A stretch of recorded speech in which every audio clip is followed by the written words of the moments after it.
If what your well-meaning grandma taught you about money was true, then I think we'd all be rich. There are 9 specific myths that people hold about money, and it's time to break them.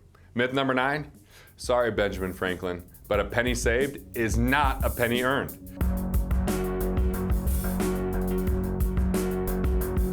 See, there's 3 measures of worth. Price, which is what we pay, right? That's just the price tag.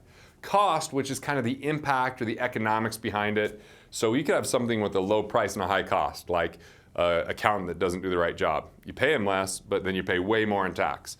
Or a pilot that's not trained. Maybe it's a lower price, but the cost of that plane crash, right? So there's price versus cost, which is the overall kind of net impact. And then there's value, which is your joy, satisfaction, personal fulfillment. And we're not even taught that we're allowed to consider value. That's kind of the way of society, especially in the miserly, miserable way of a penny saved is a penny earned. And people that are financially free actually start value first, cost second, price third.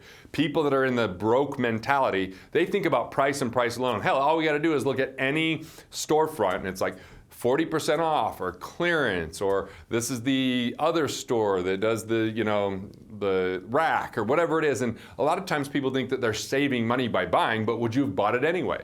So reductionist thinking is born of scarcity. It's not production, it's reduction, and no one shrinks their way to wealth. So once you have liftoff, this is actually gonna slow you down if you're in the penny saved is a penny earned mentality, because people typically don't invest heavily in themselves.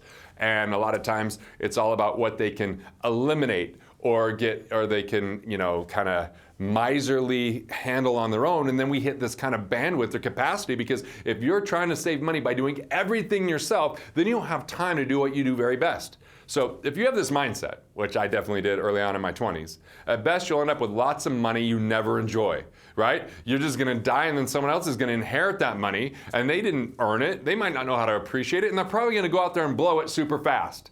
So if price is your only focus, it's hard to become an investor. It's hard to become financially free. It's hard to invest in yourself and your business because it starts to feel and look like an expense.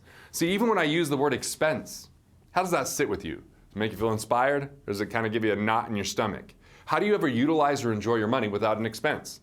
And if we're taught just to get rid of expenses, we might get rid of the wrong expenses. And if we're taught, what can we save? Yeah, you might keep yourself out of trouble, but you may never make a positive impact. You may never have quality of life. And ultimately, you might be seen as a miser by your friends. It means you're gonna be less fun, right? Might mean there's more fighting. Like when I was first married and I was a miser, we fought. My wife and I fought all the time about money and why were the utilities so high, and why as a teacher was she going out and buying new clothes or buying and investing in things for the classroom? Isn't that what the school's supposed to do? And it was spent all this angst and energy and frustration, and I'm looking at bills and I'm trying to get them lower and lower. And guess what? I spend an exorbitant amount of time for minimal results, because reduction is a lot less powerful than production.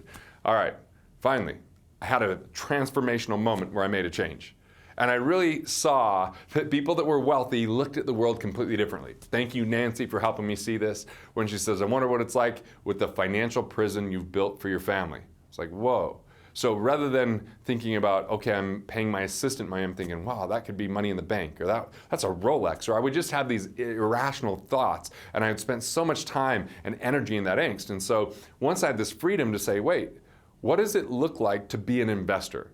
To go with value first, then look at the cost and see the net impact. There's certain things with a high price and a low cost. Personal education, investing in myself, developing my skill sets, hiring the right people, investing in marketing. Yes, it was a higher expense, but it led to more production. So I started to invest in myself, invest in my business. I remember joining Genius Network with Joe Polish, which was $25,000, going to the Baby Bathwater Institute, going through Strategic Coach, going through Landmark, like just really having this self-discovery that continued to help me have clarity and help me to be even more valuable, and delivering more value meant I made more money. So when I started to invest in a team, it wasn't about what I could do to save on that investment. It was what value could they provide that would lead to more in the midterm and the long run. So how do you start? Well, there's 3 ways to prioritize value, and really prioritizing that value, especially over price. The first one is to ask this question: is the juice worth the squeeze? Now, there's things that I could do on my own, or I could delegate those. Now, if I do those, do I enjoy it? Does it provide me energy? Is it representative of the person I want to be? Does it crowd out other things that are more important, more compelling, more productive? And so as I started to ask this question with things I was doing, I actually started to hire out and delegate more often. And I spent more time speaking, writing, content creation, relationship development, and vision. And I stopped doing admin and sales and one-on-one coaching. And I started to think, how can I scale in a one-to-many way that's congruent with who I am? So what can you do to make sure that the work that you're doing is worth the outcome and worth your time? How can you escape scarcity where you're only trying to save instead of being most productive? Second piece, high quality definitely trumps low cost.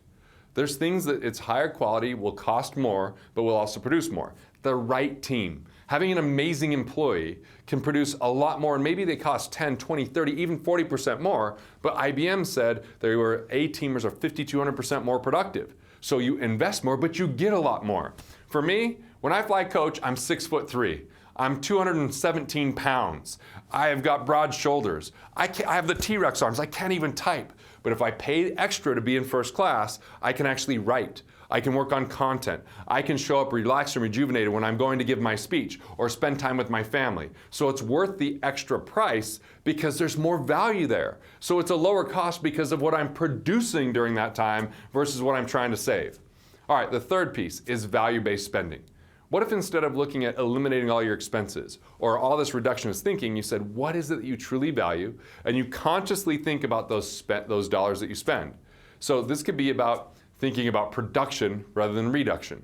Not about pinching pennies, not about a penny saved is a penny earned, but what can you do to earn dollars rather than save pennies? There's a lot of people that are penny wise and pound foolish, right? That's a saying, that's a meme out there, where all of their time and energy is all about what they can eliminate instead of what they can create. Yes, you might be able to get yourself to be a millionaire being miserable, that Ebenezer Scrooge mindset. You'll still be broke in most ways, even though you have the money in your bank account. But what about the experiences you miss out on along the way? What about the mindset that cultivates? What is it like to be in a relationship with you? I was that cheapskate. And it sucked for my wife and it ultimately sucked for me. And once I opened up and I said, you know what, we're gonna find a home that we love. I started to host study groups there. I started to enjoy and have my friends over. I actually had a space where I could do some work. I wasn't always hot because I wasn't on the third floor apartment where all the heat rose and my utilities went down. It just was a different experience. What are those rich experiences for you? What are the value-based spending things that mean the most to you? See, if you start thinking like an investor, you can shift your mindset from what you can get for being cheap to what you can create for your life and your legacy. Now, you have the knowledge to transform your thoughts into profits and build the life you love. Want to learn more on this topic? Check out my video on how to be more productive with your money.